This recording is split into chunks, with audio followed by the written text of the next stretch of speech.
और न्यूज़ 8 में खबरें विस्तार से। भारत युद्ध का नहीं, बुद्ध का देश है।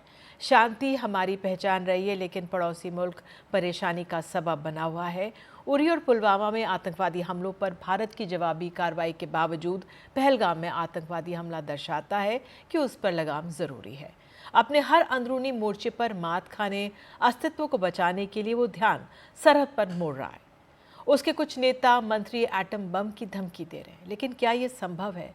दुनिया भर में चल रहे युद्ध क्या संकेत दे रहे हैं? एक रिपोर्ट। ये जो 130 एटॉमिक हमारे पास वेपन है, वो हमने सिर्फ मॉडल बनाने के लिए नहीं रखे हुए, ये हमने हिंदुस्तान के लिए रखे हैं। Will not be an option, because it will destroy both countries. Pakistan पर हमला करते वक्त 10 बार सोचेगा, तो उसकी वजह यह है कि अल्लाह ताला के फजल से पाकिस्तान आज एक एटमी कुव्वत है। पाकिस्तान के पास एटम बम है। ये सब पाकिस्तान की हुकूमत का हिस्सा है। कोई रेल मंत्री है तो कोई रक्षा मंत्री, यानी सब के सब जिम्मेदार ओहदे पर हैं, लेकिन जुबान से लगाम गायब है। पहले दहशतगर्दों को भेजकर पहलगाम में 26 बेगुनाहों का खून बहाया, फिर खुद तनाव बढ़ाया और अब एटम बम की धमकी दे रहे हैं। ये जो गोरी, शहीन, गजनवी, ये चौकों में सजाने के लिए नहीं हमने रखे हुए, ये हमने हिंदुस्तान के लिए रखे हैं। बाबा, ये जो 130 एटॉमिक हमारे पास वेपन है, वो हमने सिर्फ मॉडल बनाने के लिए नहीं रखे हुए, और आपको पता ही नहीं कि हमने पाकिस्तान के किस किस हिस्से में रखे हुए हैं। ये दुनिया भी जानती है, आप भी जानते हैं। पाकिस्तान के पास एटम बम तो है, लेकिन सवाल ये है कि क्या वो वाकई भारत के खिलाफ उनका इस्तेमाल कर सकता है? जिन्ना के भूख से लड़ते मुल्क के पास क्या वाकई एटम बम चलाने की ताकत है? Will not be an option, because it will destroy. हमारी सेना और परमाणु हथियार तैयार है। हम परमाणु हथियारों का उपयोग तब करेंगे जब हमारे देश को खतरा होगा। Very, very precarious situation, and there is a direct threat to our existence. पड़ोसी मुल्क के नेताओं ने ऐसे बयान कोई पहली बार नहीं दिए हैं। वहाँ की हुकूमत जब भी खुद को घर में घिरा पाती है, एटमी बोल दोहराने लगती है। आपको दिखाते हैं पाकिस्तान की सत्ता से बाहर होकर सियासत से करीब करीब तौबा कर चुके शेख रशीद अहमद का बयान। मैं बड़ी जिम्मेदारी, जिसने पाकिस्तान की जहनियत का सबसे पुख्ता सबूत तो दिया, लेकिन उसे पूरी दुनिया की नजरों में विदूषक भी बना दिया। मैं बड़ी जिम्मेदारी से कहता हूं कि हमने स्मार्ट बम बनाया हुआ है जनाब। सवाल यह है कि इन एटमी बयानों का मतलब क्या है? पाकिस्तान इनसे क्या बताने की कोशिश कर रहा है? क्या साबित करने की कोशिश कर रहा है? क्या पाकिस्तान दिमागी दिवालियेपन के चलते एटम बम की बात कर रहा है? क्या पाकिस्तान एटम बम का नाम लेकर गीदड़ भभकी देने की कोशिश कर रहा है? क्या पाकिस्तान के नेता फौज के इशारे पर अपनी आवाम को धोखे में रखने की कोशिश में लगे हैं? या फिर पाकिस्तान क्या वाकई एटमी युद्ध की तैयारी कर रहा है?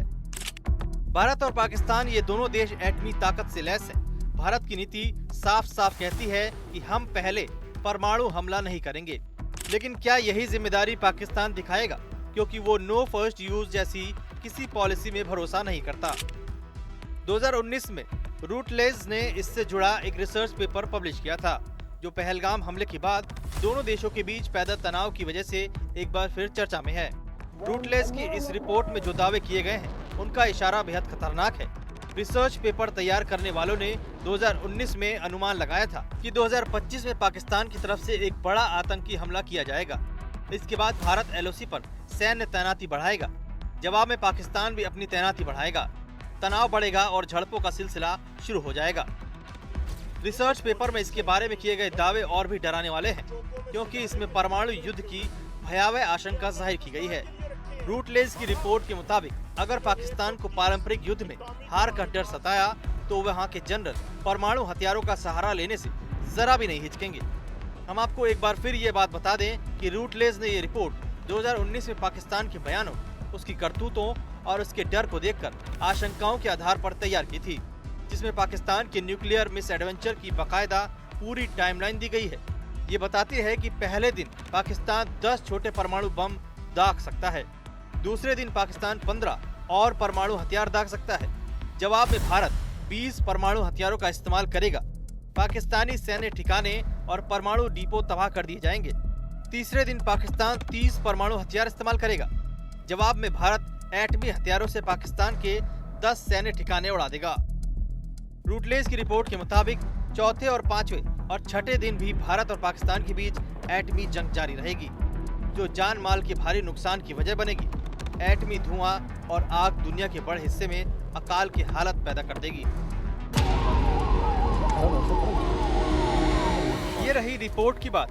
जहां तक भारत का सवाल है, हमारी सेना जल, थल और नभ तीनों से दुश्मन पर परमाणु बरसात कर सकता है। इसलिए सवाल यह है कि क्या पाकिस्तान भारत के खिलाफ वाकई एटमी जंग शुरू करने की हिमाकत कर सकता है। ये एटॉमिक हमले की जो जोखिम और जो घोषणा करते जा रहे हैं, वो सिर्फ इसीलिए है कि दुनिया भर का अटेंशन, इंटरनेशनल अटेंशन करने के लिए है। जहां तक उसका जो एटॉमिक एनर्जी और एटॉमिक बॉम्ब का सवाल है, वो कोई किसी भी हालत में उसको इस्तेमाल नहीं कर सकता, क्योंकि इंटरनेशनल दबाव के अलावा चीन, जो कि पाकिस्तान का एक बहुत अच्छा स्ट्रेटेजिक पार्टनर है, वो भी इसको एक्सेप्ट नहीं करेगा। ये भी ध्यान रखना होगा कि पाकिस्तान के एटमी बयान नेताओं की तरफ से आए जरूर हैं, लेकिन वहां के प्रधानमंत्री शहबाज शरीफ और जनरल आसिम मुनीर ने एक शब्द नहीं कहा है। यानी उन्हें एटमी हमले से जुड़े जोखिम का अंदाजा है। वो जानते हैं कि अगर एटमी जंग हुई तो पाकिस्तान का वजूद मिट्टी में मिल जाएगा। Bureau report, NDTV India.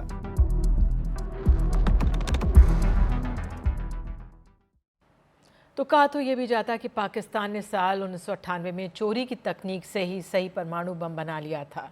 एटमी हथियार का जिक्र तभी से वो करता रहा, लेकिन इसका प्रयोग नामुमकिन सा है, क्योंकि भारत और पाकिस्तान के परमाणु हथियारों की संख्या में भले ही ज़्यादा अंतर ना हो, लेकिन परमाणु शक्ति के मामले में भारत काफ़ी आगे है। भारत के पास परमाणु ट्रायड है, यानी दुश्मन पर जल, थल और नभ तीनों से हमला कर सकता है। अगर पाकिस्तान ने एटमी हमले की सोची भी तो अमेरिका, रूस और चीन जैसे युद्ध जो देश हैं उसे इसकी इजाज़त नहीं देंगे और उनके दबाव की वजह से पाकिस्तान एटमी हमला नहीं करेगा। आर्थिक संकट से लड़ रहा पाकिस्तान किसी ऐसी लड़ाई की शुरुआत नहीं चाहेगा जो उसके वजूद पर संकट खड़ा कर दे। तो पाकिस्तान की इन हरकतों ने जंग जैसे हालात बना दिए हैं। भारत की तरफ से की जा रही तैयारियों के बीच गृह मंत्रालय ने हाई लेवल मीटिंग बुलाई। ये तय किया गया कि कैसे मॉक ड्रिल किया जाएगा। तो बुधवार को यानी कल अगर आपके इलाके में ऐसे सायरन बजे और ब्लैकआउट हो तो पैनिक में होने की ज़रूरत नहीं है। बुधवार को देश भर में मॉक ड्रिल की जा रही है, लिहाजा NDTV आपको इस मॉक ड्रिल का रिहर्सल करा रहा है। आइए आगे बढ़ते हैं। क्रिप्टो करेंसी में इन्वेस्टमेंट यानी ज़्यादा लाभ। आम तौर पर लोगों को यही बताया जाता है और इसी का फ़ायदा उठाकर साइबर ठग अपने शिकार फंसाते हैं और उनके बैंक खाते खाली कर देते हैं। ख़ास बात यह है कि इस ठगी के लिए प्रधानमंत्री नरेंद्र मोदी का नाम का भी प्रयोग किया गया और उनकी तस्वीर का प्रयोग किया गया। साइबर ठगों ने इसके लिए अंग्रेज़ी अखबार द इंडियन एक्सप्रेस की वेबसाइट की नकल की है। फर्जी वेबसाइट में प्रधानमंत्री की तस्वीर के साथ फर्जी खबर लगाई गई, जिसमें दावा किया गया कि प्रधानमंत्री ने नया प्रोजेक्ट लॉन्च किया है जिसमें निवेश कर लोग रोज़ 10,000 रुपये कमा सकते हैं। इसके नीचे एक लिंक भी बताया गया है कैसे कि लोग लिंक को क्लिक कर सकते हैं। पेमेंट गेटवे सामने आ जाता है, बताया जा रहा है, और जैसे कि आपने भुगतान किया ठग आपके रुपए लेकर गायब हो जाते हैं। तो ठगों का ये नेटवर्क कैसे काम कर रहा है और इससे बचा जा सकता है, इसके बारे में बात करने के लिए हमारे साथ ख़ास मेहमान है कनिष्क गौड़, साइबर सुरक्षा विशेषज्ञ, प्रोफेसर अंजलि कौशिक, साइबर सुरक्षा विशेषज्ञ। और पहले कनिष्क के पास आएंगे। कनिष्क, क्योंकि आपकी रिपोर्ट है, इस तरह का ये जो फ्रॉड अगर हो रहा था कैसे आपके संज्ञान में आया, क्योंकि इतना विश्वसनीय अखबार इंडियन एक्सप्रेस का अगर उन्होंने फिशिंग एक तरह से उसको लिया है, प्रधानमंत्री की तस्वीर ली है, कैसे पकड़ में आए ये? जी देखिए, हम साइबर एक्सपर्ट काफ़ी मशक्क़त करते हैं और ओपन सोर्स इंटेलिजेंस एक तकनीक है, उसके इस्तेमाल से ऐसे साइबर ठगियों को ढूंढते हैं। अभी कल ही हमने देखा कि प्रधानमंत्री के नाम से ये लिंक ट्विटर पे काफ़ी समय से वायरल हो रहा था। जब हमने इसकी तहकीकात करी तो हमें पता लगा कि काफ़ी सारी AI बेस्ड बॉटनेट्स का इस्तेमाल करके ये अलग-अलग तरीके से लिंक सोशल मीडिया पे वायरल किया जा रहा है। और अगर आप एक लिंक को डाउन कर देते तो 2 नए लिंक और फैल जाते हैं और बाकायदा इसके लिए जो ठग है वो पेमेंट्स कर रहे हैं इसको प्रोपेगेट करने के लिए। तो ये एक सोची समझी साजिश है और अगर आप देखें तो भारत में एक significant social media intermediate guidelines है जिसके द्वारा इन लिंक्स को बंद करवाया जा सकता है। पर आप देखेंगे कि ट्विटर जो अब एक्स है उसके माध्यम से ये लिंक काफ़ी वायरल कराए जाते हैं और बाकी सोशल मीडिया प्लेटफॉर्म्स पे भी इनको फैलाया जाता है बॉटनेट्स का AI बेस्ड एजेंट्स का इस्तेमाल करके। तो ये सेम लिंक्स आपको मिलेंगे बाकी प्लेटफॉर्म्स पे जैसे फेसबुक पे और काफ़ी लोग प्रधानमंत्री का नाम देख के इस पे विश्वास कर लेते हैं और हजारों लाखों रुपए जो हैं वो अपने गवा बैठते हैं क्योंकि उनको पता नहीं लगता। जी आपने क्या पाया, इसकी वेबसाइट की कितनी रीच है? क्योंकि आपने ट्विटर का नाम भी ले लिया, आपने फेसबुक का नाम भी ले लिया और ये इंस्टाग्राम में भी होगा। तो जो ये लोग लुभाते हैं लोगों को, क्योंकि महंगाई के दौर में लोग चाहते हैं सेविंग्स हो और क्रिप्टो करेंसी जो है बहुत ही लुभावना लगता है एक तरह से नई जनरेशन को ख़ास तौर से। तो इसकी कितनी रीच रही होगी, कैसे लोगों को अवेयर किया जा सकता है, उस बारे में क्या कहेंगे आप? जी देखिए, इसके लिए एक सोशल मीडिया के लिंक्स क्रिएट करके आप पेमेंट के द्वारा इसको वायरल कर सकते हैं। तो काफी पेमेंट इसमें लगाई जा रही है इसके एड्स बढ़ाने के लिए। तो ये लिंक काफी वायरल है। सिर्फ ये नहीं है कि एक लिंक मिल रहा है, 2 लिंक मिल रहे हैं, बहुत सारे ऐसे लिंक है। तो बाकायदा पेमेंट करके इसका सोशल मीडिया प्रोपागेंडा किया जा रहा है और लाखों रुपए खर्च किए जा रहे हैं ताकि लोग इस लिंक के ऊपर क्लिक करें। तो ये एक सोची समझी साजिश के द्वारा किया जा रहा है। बिल्कुल। अंजलि, आपसे कि इससे बचा कैसे जा सकता है? हाँ जी, जैसे कि कनिष्क ने इसके बारे में बताया कि ये एक सोची समझी साजिश है। तो इसके अंदर पहले तो हमारे प्रोएक्टिवनेस बहुत जरूरी है कि हमारे को अगर जैसे हमारे यहाँ MDI के अंदर एक डिजिटल सेंटर है, हम लोग इन चीज़ों पे डिसेमिनेट करते हैं, चर्चा करते हैं और लोगों को अवेयर करते हैं कि कहाँ कहाँ पर इस तरीके की वेबसाइट्स हैं। तो बचने के लिए सबसे बड़ी बात है अवेयरनेस और प्रिपेयर्डनेस।